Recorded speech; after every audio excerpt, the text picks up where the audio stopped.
двух возрастах, это до 17 лет и до 23 лет в 3 олимпийских стилях. Это женская борьба, вольная борьба, греко-римская борьба.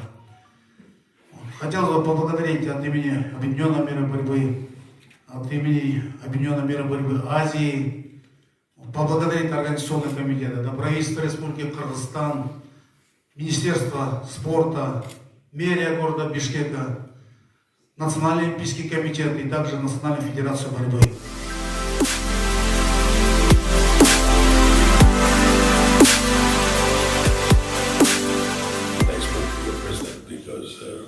Во время чемпионата он видел очень много детей, которые занимаются спортом, которые занимаются в частности борьбой. Это и маленькие мальчики, и маленькие девочки. И это очень хороший знак для того, чтобы говорить о том, что борьба в Кыргызстане действительно имеет хорошее развитие, имеет хорошее будущее. Также он ответил, что правительство Республики Кыргызстан проявляет большой интерес к развитию спорта и борьбы в частности.